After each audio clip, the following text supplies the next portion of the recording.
Assalamualaikum warahmatullahi wabarakatuh. Salam sejahtera untuk kita semua. Oke, pada channel YouTube gua kali ini, sesuai janji gua kemarin, gua akan membahas mengenai video-video pembelajaran dengan materi sosiologi. Nah, video kali ini atau nama kontennya gitu. Nama konten dalam video kali ini yaitu Baksos, Bahasa Sosiologi. Jadi nanti beberapa video-video ke depan gue akan nampilin dan gue akan menayangkan memberikan edukasi kepada kalian mengenai pelajaran sosiologi, bagaimana sosiologi itu terbentuk dan bagaimana sosiologi itu ada di dalam masyarakat. Oke, pada video kali ini kita perkenalan dulu. Perkenalannya itu mengenai apa sih itu sosiologi gitu kan. Sosiologi. Kalau kalian dengar sosiologi, pasti itu identiknya sama IPS gitu. Nah, biasanya kalian bisa mendapatkan pelajaran sosiologi itu di kelas atau masuk ke jenjang SMA. Di SS, SD, SMP itu tidak ada sosiologi, adanya IPS yang sudah masuk, ada di dalamnya itu sosiologi, ekonomi, dan sejarah, geografi gitu. Nah, pada video kali ini kita perkenalan dulu mengenai sosiologi sih, apa itu arti sosiologi, terusnya ciri-ciri sosiologi itu apa, fungsi sosiologi dan cabang ilmu sosiologi. Oke, kita mulai dari pengertiannya gitu. Pengertian dari sosiologi. Sosiologi itu berasal dari kata-kata Yunani.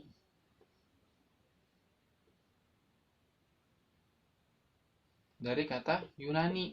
Nah, dari kata Yunani itu membentuk dua kata. Ada kata sosios dan ada kata logos. Sosios artinya itu teman atau masyarakat.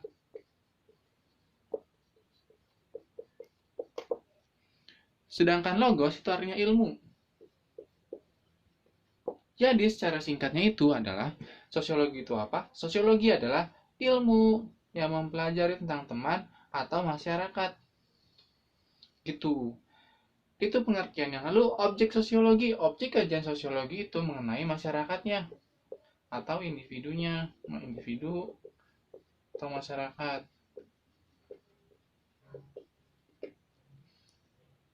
Individu atau masyarakat. Nah, apa sih yang dikaji gitu kan? Yang dikaji itu pertama perubahan sosialnya, perubahan dalam masyarakat. Yang kedua, hubungannya, hubungan sosial. Jadi, sosiologi itu mengkaji tentang masyarakat, yang dikaji itu pertama perubahannya, yang kedua itu hubungannya. Hubungannya itu mengenai interaksi sosialnya antara individu dengan individu, kelompok dengan kelompok, maupun individu dengan kelompok. Jadi, sosiologi itu uh, yang dilihat adalah bagaimana cara individu bisa berinteraksi dengan kelompok, bagaimana kelompok bisa berinteraksi dengan kelompok, dan bagaimana individu bisa berinteraksi dengan kelompok. Jadi yang dipelajari itu manusianya atau masyarakatnya. Lalu kenapa sih sosiologi muncul gitu kan? Oke, sosiologi muncul itu karena ada salah satu tokoh yaitu Auguste Comte.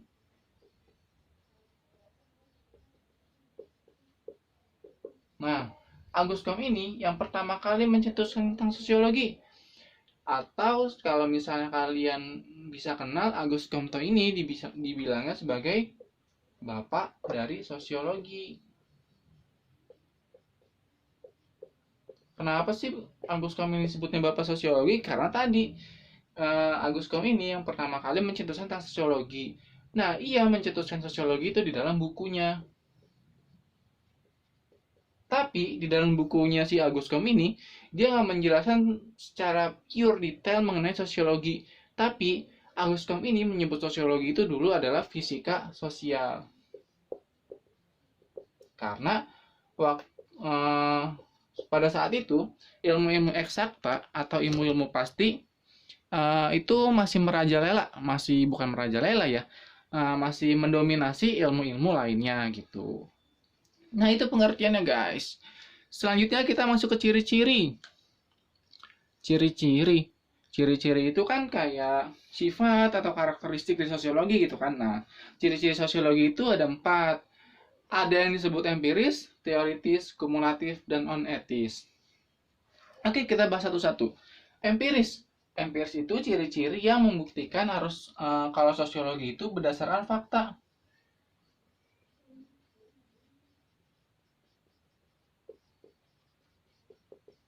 Jadi harus berdasarkan kenyataan atau berdasarkan lapangan kayak gitu. Nggak boleh kita berimajinasi atau mengembangkan kata-kata tapi nggak sesuai dengan fakta. Itu empiris. Yang kedua ada teoritis. Teoritis itu gampang ya. Kalau sosiologi itu enaknya dipenggal-penggal gitu kan. Ada kata-kata teori. Berarti berdasarkan teori atau abstraksi. Yang ketiga, ada kumulatif. Kumulatif itu artinya memperbaiki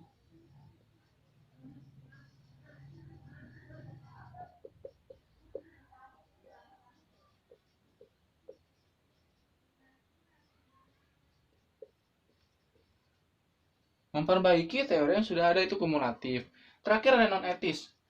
Non-etis itu artinya tidak membicarakan baik atau buruknya suatu penelitian.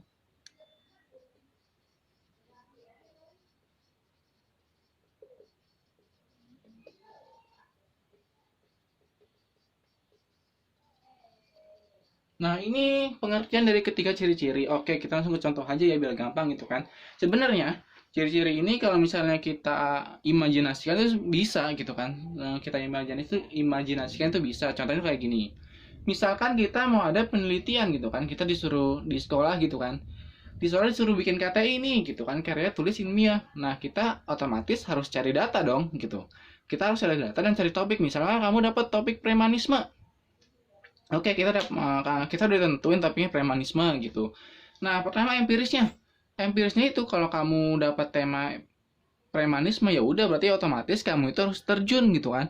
Harus terjun mewawancari preman-preman. Nah, itu disebutnya empiris tuh. Kamu terjun ke lapangan, kalian mewawancari preman, itu disebutnya empiris karena kalian mengambil data secara fakta berdasarkan lapangan seperti itu. Lanjut ke dua, teoritis. Jadi kamu udah dapat fakta nih gitu kan, kamu udah wawancarai preman-preman, kamu udah terjun langsung dengan preman-preman, main langsung dengan preman-preman, itu sebetulnya empiris. Nah, teoritisnya itu kamu mencari atau kalian tuh mencari teori-teori mengenai premanisme. Ada nggak sih teori premanisme gitu kan? Apa aja sih teori premanisme? Itu teoritis karena berdasarkan teori gitu. Yang ketiga ada kumulatif. Oke, kamu udah dapat fakta gitu kan, kamu udah dapat empiris, kamu juga udah dapat teoritis gitu kan. Nah, antara empiris dan teoritis itu ada hubungannya nggak? Ada hubungannya nggak? Terusnya apa sih namanya? Kalau ada hubungannya atau nyambung gitu kan antara fakta sama teori, ya udah nggak apa-apa, bagus gitu kan. Tapi kalau beberapa fakta dan teori ada yang tidak sesuai, kamu bisa dikumulatifin. Kumulatifnya itu artinya memperbaiki teori yang sudah ada. Jadi kamu udah menemukan teori gitu kan, nah kamu perbaiki tuh teorinya agar teorinya itu lebih sempurna mengikuti perkembangan zaman gitu. Yang terakhir itu non etis. Non etis itu berarti dia itu tidak membicarakan baik atau buruknya suatu penelitian. Jadi kamu nggak boleh menilai, oh penelitian saya paling bagus, penelitian lu jelek, bagus punya gua gitu. Itu nggak boleh kayak gitu. Jadi harus bersifat objektif. Oke, itu dua subbab materi mengenai pengertian dan ciri-ciri. Selanjutnya ada fungsi sosiologi. Nah, fungsi sosiologi ini ada 4. Ada pemecahan masalah, ada perencanaan, ada penelitian, dan ada pembangunan. Nah, pemecahan masalah ini bertujuan atau sosiologi itu memiliki fungsi pemecahan masalah itu sebagai untuk mengambil atau untuk menyelesaikan suatu masalah, udah pasti dong. Jadi misalnya ada masalah nih gitu kan, ada masalah di masyarakat itu, nah otomatis sosiologi itu berhak tuh mencari pemecahan masalahnya. Ini untuk mengatasi masalah. Untuk mengatasi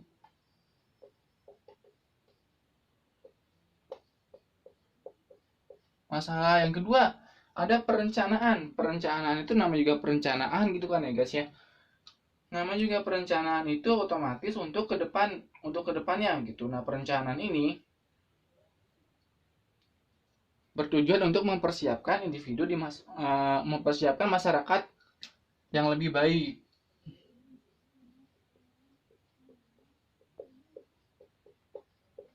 Masa depan.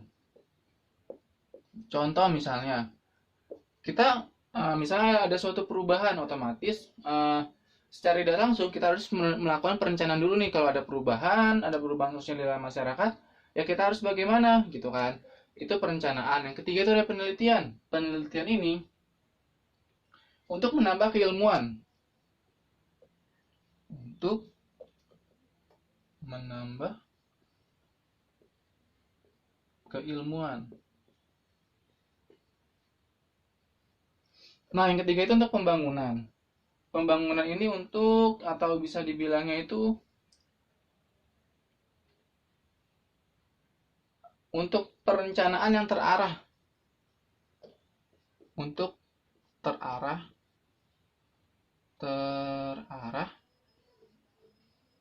dan terencana. Nah, itu fungsi dari sosiologi.